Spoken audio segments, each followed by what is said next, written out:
Hi guys, what's going on, and welcome back to another video on Conquerors Blade. As today we are going to be looking at the Black Dragon Javelineers, one of the mercenary premium units that are currently available in the tech tree. So if we actually take a look at them and scroll down, the Black Dragon Javelineers over here, you'll see that they come as a 30-man unit for 145 leadership, and they cost 400,000 silver to actually kind of unlock these guys. I've actually got them in my inventory.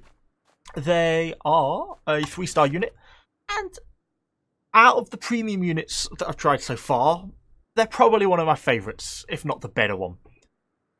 One, the javelins do pretty decent amounts of damage, which is nice, makes them kind of an effective unit. Considering when you compare to the other premium units, which I think really struggle to apply the damage, particularly if you come against anything higher tier. These have got the armor penetration on the javelins to actually do a decent amount of damage, and so that makes them much more effective, I think, or at least a worthwhile unit to bring in sieges. If you saw my earlier review on the bowmen, then you'll see that I felt that they kind of didn't really pull their weight. They kind of felt like an archer militia or something, and even though it's worth it for the 10% boost you get to your bronze, to your honor, it's like having a third of a premium account, it's well worth bringing them. They weren't really contributing a lot for the team, I didn't feel. These guys are definitely a step in the right direction in that way. They're not amazing. They're okay, but for the premium units, they're some of one of the better ones of the lot. And when you combine that with the fact that it's still giving you that 10% boost to your honor, 10% boost to your unit experience, 10% use of the bronze coins, then it starts to become worthwhile. Although, of course, you'd actually have to buy them in the first place, which is 400,000 silver is an awful lot. Or in terms of real money, I forget exactly what it is in sovereigns, but it works out to be quite a lot of money. It's like 20 or 30 pounds. So they are an expensive unit to buy if you can't afford them with the silver. Currently, I'm just running them with two doctrines. Javelin ammo kind of feels a bit pointless, really, because if you actually look at the ammo, they have a base of 60, and this gives 10%, which is an extra 6. But effectively, that works out as 2 volleys. The extra 10% maybe pushes them towards 2 and a little bit volleys, but effectively they only have 2 volleys, which is really kind of one thing that slightly bugs me about this, is the fact that they have 4 javelins on the back, but they get nowhere near 4 javelins to actually throw. So that's slightly annoying. The other thing they have on top of the javelins is this thing called shield throw, flying shields. They can throw their shields to damage enemies. But this isn't a toggleable ability. It's not something you can tell them to do. It's just that when you get them out of shield or get them into an attacking enemy unit, sometimes at random points they occasionally throw their shield and it does a little bit of damage. It's fine. It just makes them slightly more effective in combat. It's very minor. I kind of wish it was toggleable like a javelin, or like effectively acted as like a third javelin, and they could throw them in that way, but it doesn't. So yeah, kind of annoying. But yeah, it could be worse. And that really is all there is to say about them without hopping actually into the battles. They're a good sized squad. 30 men is a decent number for the unit. Obviously it means you're getting effectively 60 javelins to throw. A few more with the rare javelin consumable. I also knocked their defense up a little bit, because if you look at them on the veterancy points, you'll see their armor statistics are pretty poor, but their slashing defense wasn't absolutely shocking. I mean, they're only a 3-star unit for 292, but their piercing defense was like 190 or something. And considering, you're running into spear units and things like that, they deal piercing damage, ranged and other archers, which means obviously they just take a pretty insane amount of damage when they start to get hit. So for me, it seemed worthwhile just to bung on a personal defense, a piercing damage defense to give them that 65 boost to kind of bring their damage, their armor values a little bit more in line and make them a little bit more effective. Obviously, with them being a premium unit, they start off maxed out on the veterancy line. So this veterancy line is almost irrelevant because you buy them based on the stats you get here. These don't add on as extra stats afterwards. Effectively, when you look at them in the tech tree, that's the unit you're going to be getting. But anyway, let's actually hop into some battles now, kind of see how we get on with them, because yeah, they've kind of been a little bit of a fun unit. So we are into our first battle, and we are just starting to push up with our javelins. Already been killed once and died with my pipe militia, so I'm just coming back now with the javelins to try and push the walls. As I start to get up here, though, I notice we've got quite a lot of ranged stuff on the right, which makes me a bit nervous, and some enemies pushing up the stairs. Because these javelins are a little bit fragile, I find. If they start to get into any sort of sustained fire, they don't have the armor or the block to sort of deal with it, and they do go down pretty quickly, which is why I'm kind of being a bit hesitant. But then, kind of as we start to get pushed by these two enemy range terrors, I start to think, right, we've got to go for it. And I go up, immediately smack on my poleaxe up just to try and get one of them down because we're getting a bit close. It gets some good damage, but then I tap the one for the javelin throw. Boom, 2 enemy heroes taken out in one. That's the strength of these javelins versus heroes. Because, you know, they just put a full volley into them. I then try and push up into the ranged units, but I start to take a lot of damage. There's a lot of range here. I go for a focus throw, and we get a really good ton of kills there. But my health's starting to get lower and lower, and I'm really having to start to pull back now. I send the unit in to go and do the killing, and as you can see, they do a good job against those ranged units, just getting them killed pretty quickly. They just go and clear up, and I pull back. But unfortunately, we've lost half the unit, and they are out of ammo. So that was 2 volleys pretty much, and that is all their ammo basically gone. So, on the next siege, it's only just started, not been long been going, but we're starting to get a bit of a push going on B. Quite a few enemy heroes starting to push up. I'm starting to think, what are we going to do here to do this? First time, you see I activate my 1 key, and it does not work in the way I wanted. I should have actually aimed that one manually, because they obviously locked onto 6 or 7 different individual pipe militia and just threw the javelins all over the place. Completely pointless. I needed to be much closer for that to be effective, or needed to target a specific hero. So I was a little bit disappointed with that. Obviously, it's wasted one of my shots. But then I just leave them basically to go down on those pipe militia. They weren't in brace formation, and they're not such a bad melee unit. They obviously struggle if you go up against something ridiculous, you know, very strong. But in that sort of sense, they seem to work okay. See, they got a lot of good damage against their enemy longsword hero there again. Just been able to kill him off. But it drove him basically off the wall. And then we're basically going to just to town to everything that's climbing over the ladders, which they do an excellent job of. You see, I got the last of my ammunition out there. It's got an awful lot of kills, and you can see we're up to 60 kills already with these guys. Obviously, that's a combination of unit and me, but still, as a unit, they work really nicely. I didn't even see where he died. Just someone being attacked with them. They're not a bad melee unit. They aren't amazing. They aren't prefecture guards, anything like that, and they will not stand up if they get put in that sort of situation. But they do a reasonable amount of damage. They have a block of some description, and they have some health and some armor, so they hold up okay in hand-to-hand combat, so long as they don't get sort of put into situations where they just get massively overwhelmed, in which case they just get flattened really quite quickly. Not to mention the fact that when you get them into combat, if you still have some ammunition left, you can always press that 1 key while they're in combat, and they just very quickly throw the jab in the hand, and it makes it really quite an effective way of just getting a bit of extra damage, or getting a chunk of kills, because you can wipe out quite a bit of an enemy unit with a jab throw, particularly if you have a full stack of ammunition. So, because I was out of ammo, I sent them back to the supply point. I kind of wanted to leave them there a little bit to sort of heal up as well, because a lot of them were pretty low on the health front. I was kind of lucky in a way that I only lost 5 of the unit for the sort of 60 kills or so we got. It kind of made it worthwhile. It's worth pointing out, they do have a pretty decent movement speed. You saw that I basically rushed myself back to the supply point and positioned them there. But they didn't quite keep up with me. They weren't a million miles away. They're not a slow unit. They do go along pretty nicely.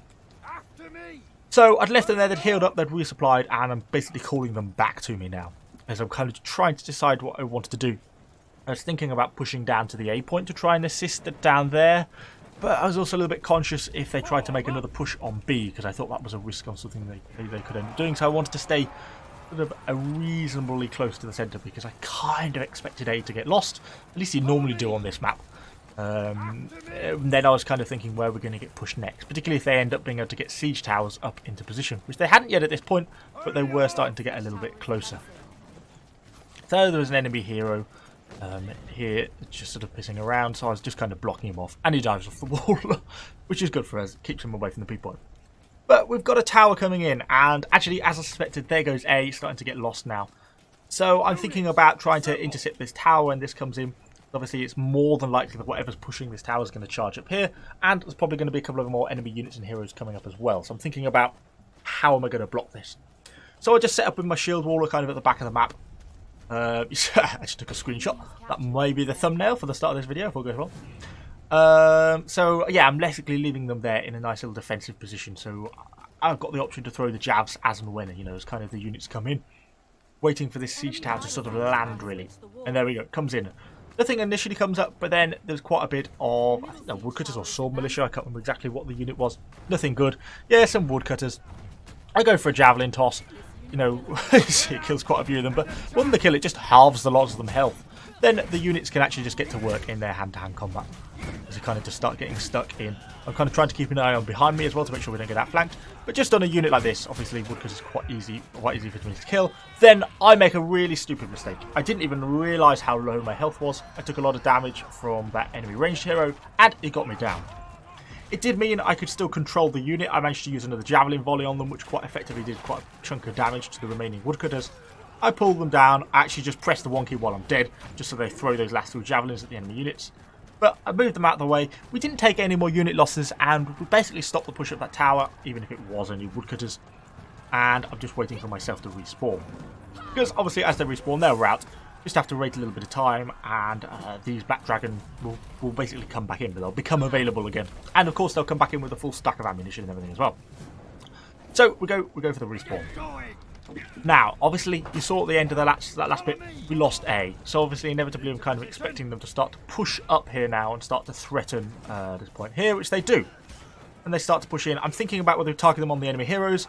We don't actually, unfortunately, get a kill, but we took a lot of health off that poleaxe, off a rather tanky poleaxe as well, in that ad. So it goes to show the damage potential is really quite high. And then I go for an aim throw. You can see, look at the hits we're getting, 1700 hits against proper armoured units now. We're no longer against any woodcutters anymore. And they really do a good job of sort of softening these guys up.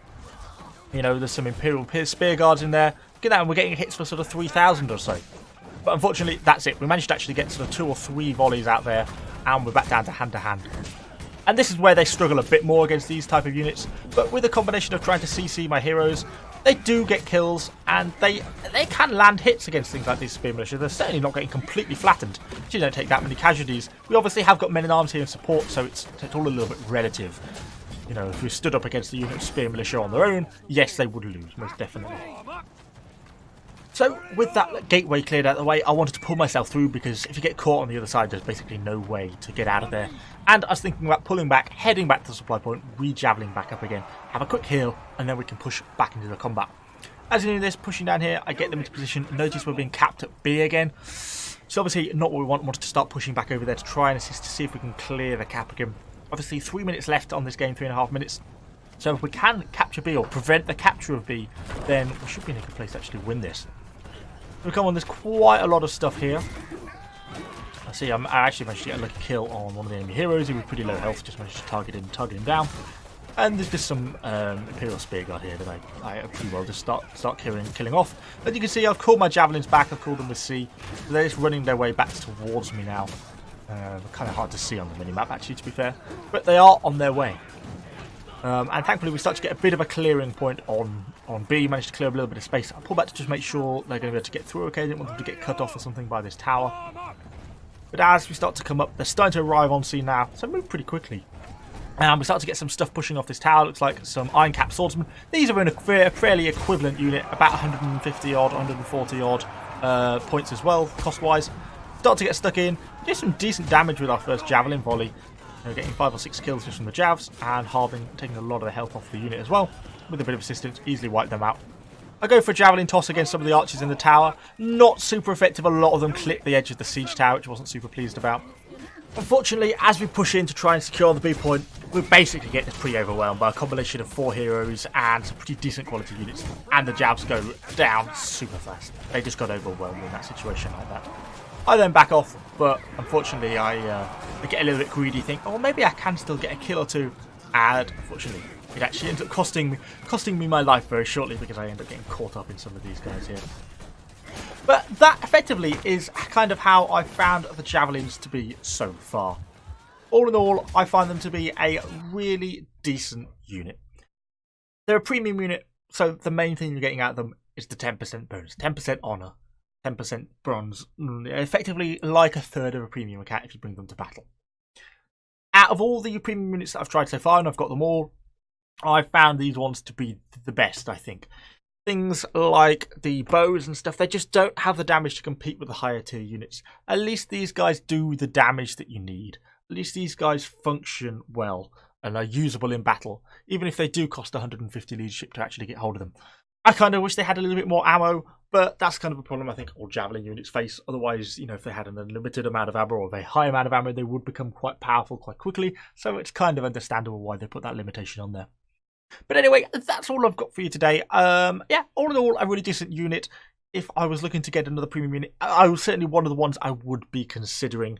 Although you have to balance up the extra cost of these compared to, say, just the archers, which obviously are a lot cheaper at only 250,000 silver. So it's a little bit of a balancing act.